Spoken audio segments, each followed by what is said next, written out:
If you stood here on Main Street in the decades before World War II, you would be standing on the central street for Seattle's Japantown, or Nihonmachi.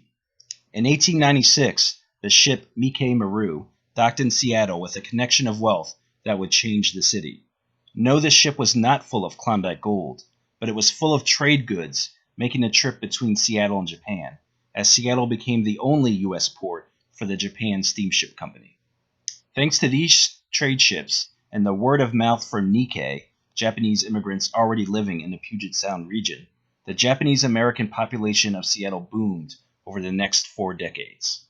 By 1940, the Japantown here was large and vibrant. It supported theaters, bathhouses, countless restaurants, and multiple Japanese language newspapers, as well as newspapers in English. This community was irrevocably torn apart during and after World War II. When all Japanese Americans on the West Coast were forced away and imprisoned, the community was left without its residents for 3 years. This devastated Seattle's Japantown, and it never fully recovered. But today there continues to be a drive to preserve this part of Seattle culture.